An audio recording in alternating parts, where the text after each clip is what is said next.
Olá, pessoal. Vamos começar nossa aula de hoje corrigindo as páginas 36 a 38 da apostila. Peguem aí comigo, por favor. Temos aqui uma sinopse, né, que fala sobre Coração de Tinta. Você já assistiu ao filme de mesmo nome? Eu mesma passei para vocês, né, lá mais no início do ano. E é um filme maravilhoso. Claro que o livro também já li mais detalhado, mas tem muitas coisas que não aparecem no filme, mas o filme também é bem fiel assim à essência do que essa história conta na parte escrita, tá? Bom, o que significa dizer que um livro é um best-seller internacional? Então, quando ele coloca essa expressão, quer dizer que ele foi um livro bem vendido, tá? Obteve sucesso, lançamento, né? Às vezes, a gente pode dizer que é um best-seller em um determinado país e não no mundo todo. No caso desse livro, ele vendeu em vários países, né? Não sei se vocês sabiam. Na C, ele fala como a sinopse apresenta a personagem Meg. Que característica da personagem e expressão ressalta? Nós temos aqui, através da expressão devoradora de livros, né, usada para caracterizar essa personagem Meg, indicando que ela é uma ávida leitura. O que significa ávida leitura? Porque ela lê muito. Então, aqui a gente tem uma expressão metafórica, uma expressão de sentido figurado, porque ele acaba brincando com essas palavras. Não significa que ela de fato vai comer, se alimentar de um livro. É claro que vocês sabem disso, mas que ela vai ler muito, muito, muito, com muita intensidade, tá?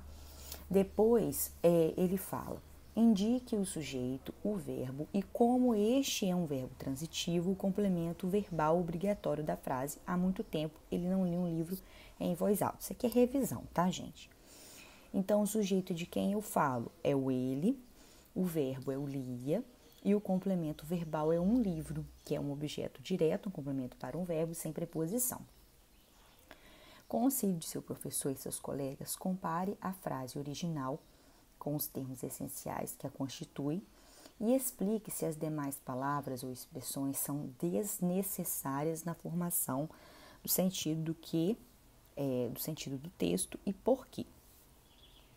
Então, aqui a gente tem o ele, a gente tem como sujeito, né? A gente tem aqui o lia, que é o predicado,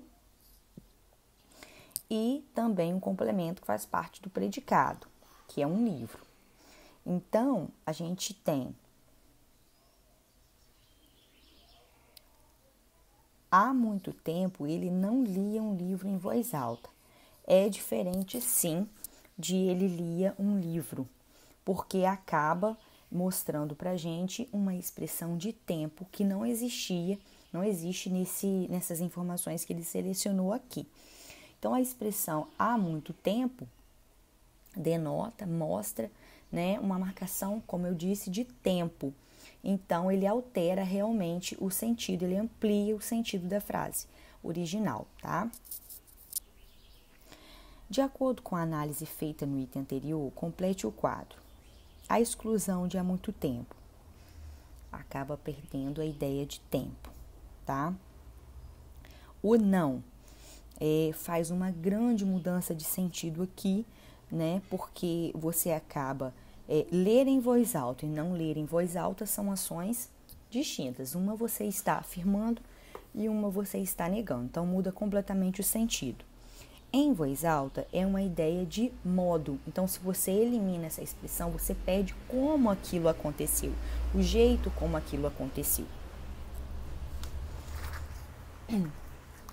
Já na 38, a palavra e as expressões excluídas indicam circunstâncias relativas ao fato expresso na oração. Relacione essas palavras ou expressões à respectiva circunstância. Muito bem. Há muito tempo. Tempo. o não, negação, em voz alta, o modo. A palavra e as expressões excluídas se ligam e alteram o sentido de lia, o verbo. Lembrando que um adjunto adverbial, na verdade, se ele pedir a classe gramatical, ele está falando de advérbio. E se ele falar de função sintática, você vai saber que é um adjunto adverbial ou uma locução adverbial, uma expressão que estará fazendo o papel de uma palavra. Mas, na verdade, são formas diferentes de chamar uma mesma coisa, tá? Lembrando que os advérbios ou adjuntos adverbiais, eles vão indicar circunstâncias principalmente em relação aos verbos, mas também podem aparecer acompanhando adjetivos, que são características, ou outros advérbios, outras circunstâncias. Nunca vão acrescentar circunstâncias a nomes, a substantivos, tá? Se assim aparecer uma palavra parecida, como, por exemplo, meia, né? Que é diferente de meio, que é o advérbio. Então, estiver acompanhando um substantivo, você já sabe que será um adjetivo e não um advérbio. Bom, aqui classe gramatical, a palavra assinalada no item anterior pertence aos verbos. E na 20, a gente tem um texto do Fala Sério Mãe, e ele indica a circunstância expressa pelos adjuntos adverbiais destacados, considerando o fragmento.